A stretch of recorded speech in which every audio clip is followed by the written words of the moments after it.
me a second while I point out the obvious. Basic mechanical work like we've been doing on this little pickup is really just a matter of having the tools and the skills to deal with stubborn fasteners.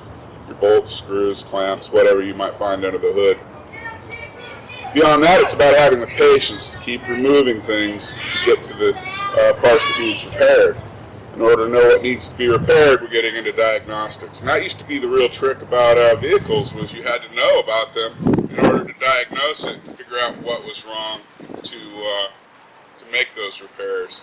And that's the very cool thing about this. This is my first experience dealing with this. Like I said, I've never owned anything new enough to even have an EGR valve.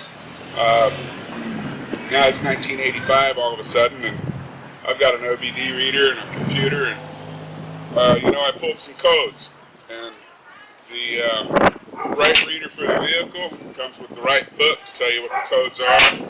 And let's have a quick look at the codes I pulled and how we wound up where we're at on this truck, and then we'll get into putting it back together. The most difficult part of using one of these really is just figuring out where to plug it in on your vehicle. After that, it's a real simple matter to just follow the instructions in the book and pull some codes. These are the codes that come off the little pickup: 23, 34, and 41. And simply reference the proper section of the book to see what the codes mean. Through the power of movie magic, I have a exhibit here so that we don't have to look at all of that small print. Let's get a quick look at these, and I will give you my first impressions of reading this, since I didn't have any idea what any of it meant. Oh, the first one. Code 23, throttle position sensor out of range. I bet that's got something to do with that computer. Code 34, EGR control circuit fault, defective EGR pressure transducer sensor. Well, yeah, that crap's going to be all screwed up. I don't know anything about it. Code 41, HEGO, sensor voltage low, system lean, sensor signal out of range, always lean, no HO2S switching detected. Wasn't HEGO the bad guy in that first Ghostbusters movie?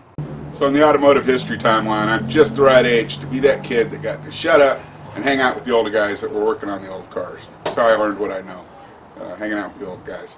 That's why I've always just stuck with the old cars. It's what I knew. And this newer stuff, I've known for 30 years that if your check engine light comes on, it's probably the O2 sensor. I didn't care about that because that was just heretics getting what they deserve, messing with all this pollution control stuff that probably come out of Sacramento. So I started reading about all these things with my old school bias intact, and what I immediately learned about the throttle position sensor is that it was jabbed on the back of the throttle body on this particular model, between the throttle body and the firewall. So it's like, I'm not messing with that right now. EGR stuff, well, that sounds like a bunch of engine disassembly crap to me, and I ain't messing with that. So we got the HEGO, and I found out that that's HEGO. It's the oxygen sensor. That's how we wound up in this deal. I was just going to slip out there, put in a new oxygen sensor, and see what happened. And we know what happened. I wound up having to take off the manifold and begin this adventure. So let's have a look at the manifold and getting it back on the truck and go from there. So here's our exhaust manifold, cleaned up, ready to go. Recall that I wanted to run a tap through the holes on this flange, and I really wanted to do it with some vice grips because, man, that flips people out. But I thought I'd better use the tap handle, just because I'm going to want the power and control of being able to do that to better my future relationship with this manifold. I'm going to get these holes cleaned up, and then we'll get that oxygen sensor installed.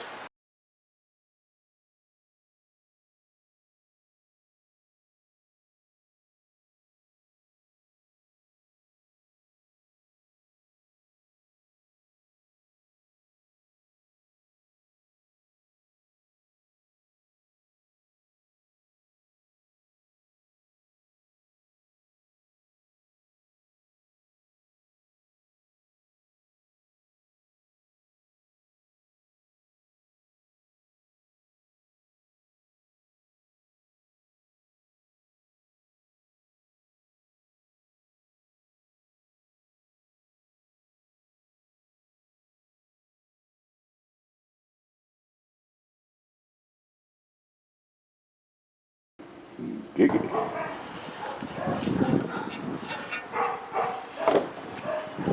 So it turns out that HEGO stands for Heated Exhaust Gas Oxygen Sensor. Who'd have thunk it?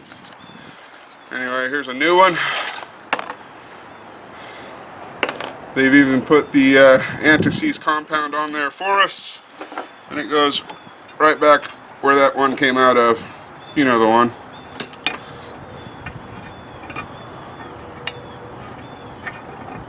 Oh, come on, don't make me chase that hole.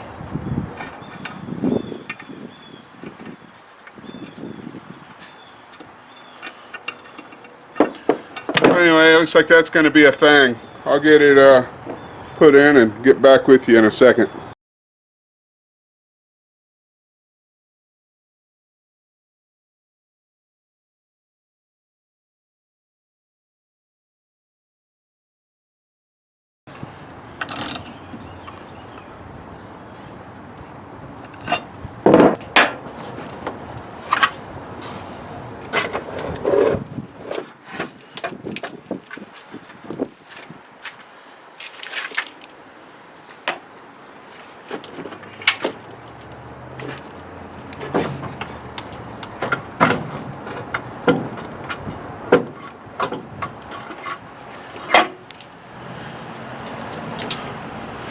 There we go. Turns out Ford actually did not use a exhaust manifold gasket, which just shocks my conscience. That is against all the rules in nature. But anyway, we're ready to bolt this thing back up. All these bolts have been cleaned, soaked in gas. I know, shop teacher. Anyway, we're not going to be shy about using a little bit of anti-seize compound on all this stuff as it goes back together. Let's do it.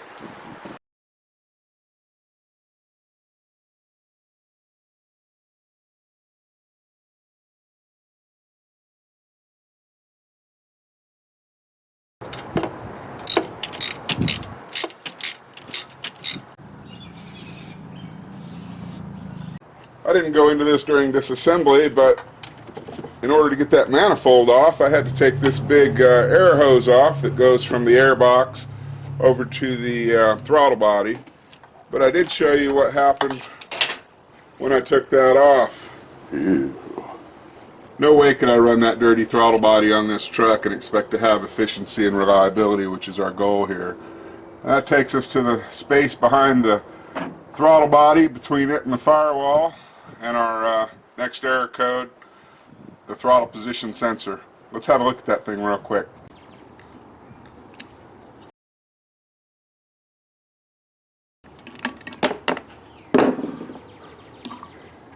So on reading about this thing, I found out that basically what it is it is a potentiometer. There's 12 volts going into this thing, and at the idle position there should be less than 1 volt coming out, like 9.75 coming out of the output side.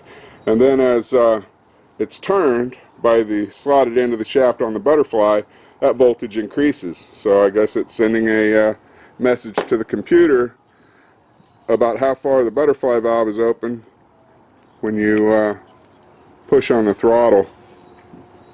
Now, I had intended to just replace this, and I did order one, but they sent the wrong one, and that's a hassle. And anyway, reading more about this, I figured out that the truck wasn't really exhibiting symptoms of this being bad. The voltage was just out of range, and I suspect that's because of all the carbon that was built up back in here, holding the butterfly open just enough to turn the potentiometer high enough that the voltage was off for the idle position. I can see dents in the plastic where these washers were, and I'm just going to reinstall it exactly like it was. And I bet you that just a good cleaning like has been done will get us through on this one, and we don't even have to buy any parts. Pretty much every EGR valve I've ever seen looked about like this one did when I first took off the EGR tube. And that EGR tube is about the toughest part of dealing with one of these. I got lucky and it broke right loose off the exhaust manifold, and then it was a small deal to get it off of this one. I knew I'd have to clean this system up, but you know, that's never quite enough. I decided to go and dig in and find out why anyone would want to put perfectly good exhaust gas into an engine. Yeah, it's nighttime and I'm still out here, but you know, doing this work is a lot faster than doing this work while making video about it. I need to get this truck out and get this video made for you. Anyway, I have cleaned and tested, don't judge me, the EGR valve. It's vacuum operated through this tube here. There's a diaphragm in here that functions it, opens and closes this valve when vacuum draws it here. There's a steel rod that passes through that actuates switches inside of this housing to send signals to the computer. This is the vacuum line that I disconnected from the EGR valve. It's got a little vacuum canister on it to increase the volume of vacuum available to actuate this thing. And this might seem like a lot of detail, but this is going to really help somebody that happens to be working on this particular truck in the future. So bear with me. I'm going to bolt this on with a new gasket and with the EGR tube that goes down to the exhaust manifold. And then we'll talk a little more about the vacuum system and talk about how that switching works.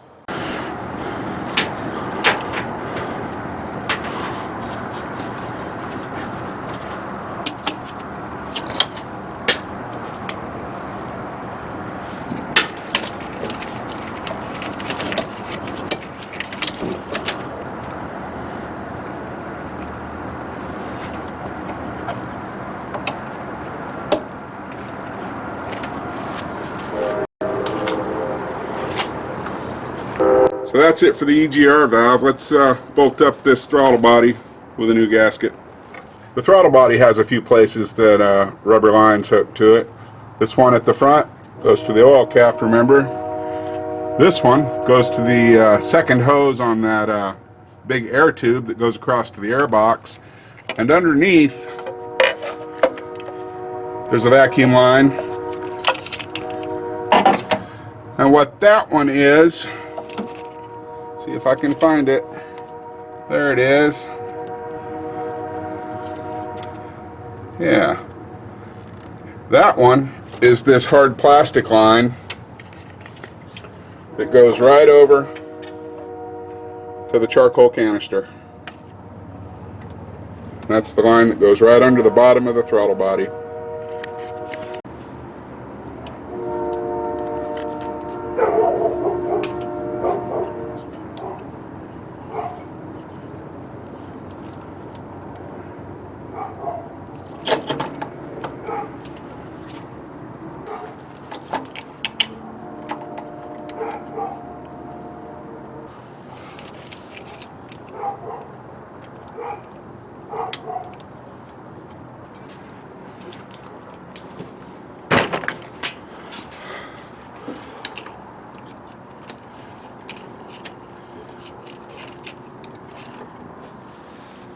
Going through all this new experience and learning these things has kind of got me looking back on my own automotive history. And I remember a conversation from about 1980. One of my mentors, I asked about the EGR system. The answer I got was that it was allowing that exhaust back into the combustion system to make sure that any unspent fuel was burned in a reburn type situation. Well, that's very wrong. That has nothing to do with this. And what bothers me about that is my whole view on this stuff was kind of formed during that time. Not that the information itself is important, because believe me, anytime I owned anything new enough to have all this stuff on it, I was too busy to be working on cars anyway. All I was doing was driving them.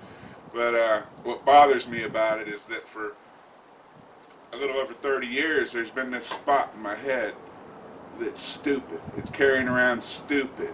And, you know, it's just because I believed what somebody told me. That's just one of the beautiful things about the age that we live in now, this instant information age. Give me a problem, I will solve it. You know, because the information's readily available. Back then, you had to have access to expensive books and things to learn these things. And like I say, the information doesn't matter, but I'm a little shocked that I spent so much time carrying this little piece of stupid in my brain. I try not to waste my brain, and here I've been carrying some bias and just outright stupid, really, because that's not how any of this works. It's not how it works. Let me bring you along, and I'll show you my aha moment while we look at the EGR system. So back when I was learning things from people that I didn't know were stupid at the time, I would much rather have had the answer of "I don't know" than a bad answer. That would have spurred me to maybe look if I was that interested. Like I said, the information itself doesn't matter because we're just now at a point in time where this is an old enough vehicle with all the modern stuff on it, you know, the very basic of the modern stuff, that I'm working on it as an old vehicle to bring back to life to drive as a cost-saving measure. That said, let's talk about this EGR. The EGR valve it has nothing to do with reintroducing exhaust gases to burn the fuel that wasn't burnt in the initial combustion process. That's just nuts, actually, now that I think about it. There's no reason for there to be unspent fuel in an exhaust. And finding out what this thing actually is about verifies that. What goes on is the EGR valve will open to allow that exhaust gas from the exhaust manifold into the intake manifold in the interest of cooling the combustion chamber to keep it under 2,500 degrees so that it doesn't produce, that the combustion process doesn't produce oxides of nitrogen, which the state of California have deemed to be a pollutant. I guess that is a pollutant, whatever, I don't know, I'm not that kind of scientist. What's in that for me, though, is that it's cooling the engine. Well, that can't be a bad thing, right? What we're looking for here is efficiency and reliability. Well, a little bit of cooling in the combustion system, well, that's just going to add to longevity of this engine.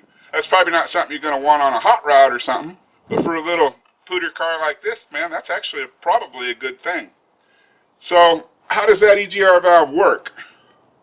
We know that it's got a sensor on it here that, I guess the computer knows probably not only if it's opened or closed, but even how far, based on the rod moving whatever's going on in that electric switch there.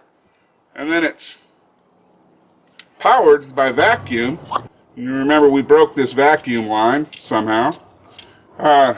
So let's get a peek over here and peel all this off. We know we got a melted spot over here, so that this wasn't working even though it was not broken up here, it's melted down below, so it's not working. But let's peel all this open, because I'm going to replace all these lines anyway. But let's go in and see what happened down here and where it goes and how it's supposed to work. I'm going to snip away this plastic sheathing from around these vacuum lines where it's been melted in, so I can see what has gone on without creating any new damage.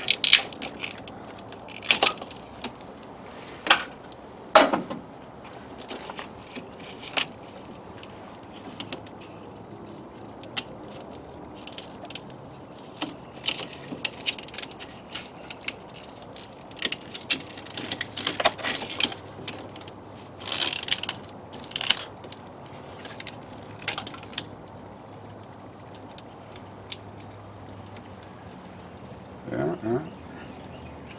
All right.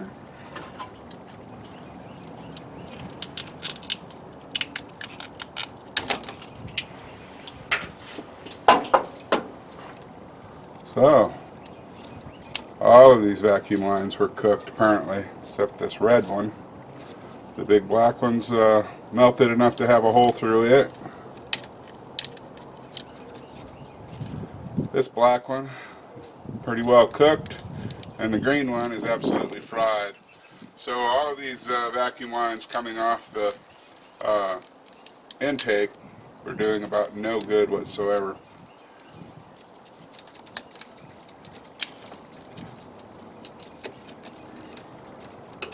Let's have a quick walkthrough here and see what it was that was supposed to happen. We'll get to this vacuum line from the EGR. Let's start with this black one right here at the back of the tree.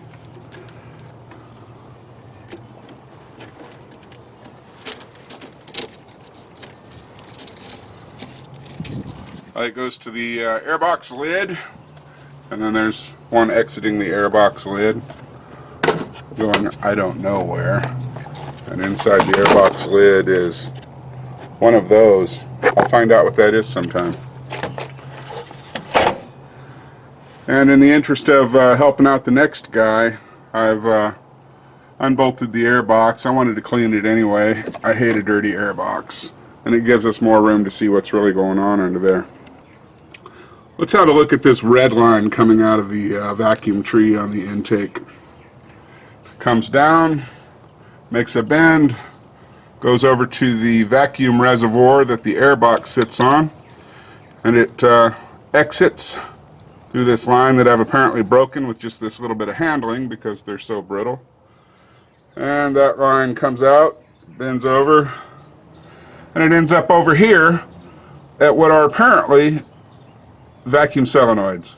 What goes on here is switching. It opens and closes a valve to allow this vacuum in the red line to be opened up to the green line, which is the line that we have come to know and to love as the vacuum line for our EGR valve, thus creating a digitally operated electromechanical device under the hood of this crappy little pickup. So, since I was over here messing around, I noticed that the big black vacuum line goes over there to that thing, and I found out that's what's called a MAP sensor. MAP stands for Manifold Absolute Pressure. And then it hit me in the face like a red-headed girlfriend.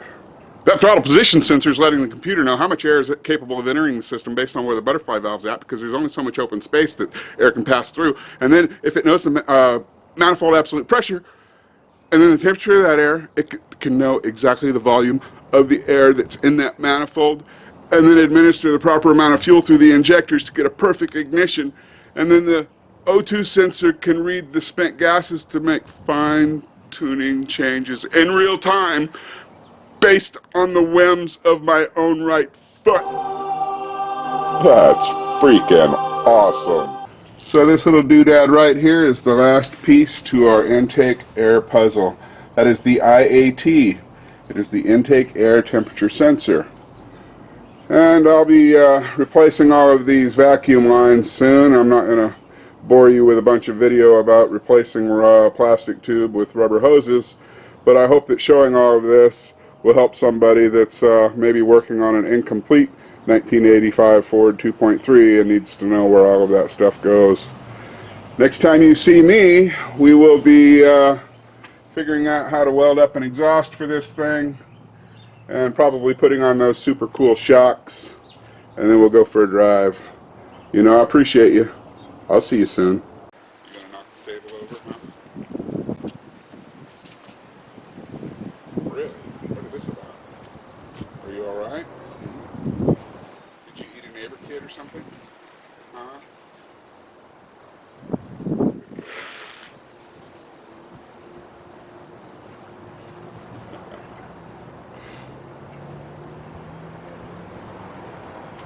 Alright. Go on.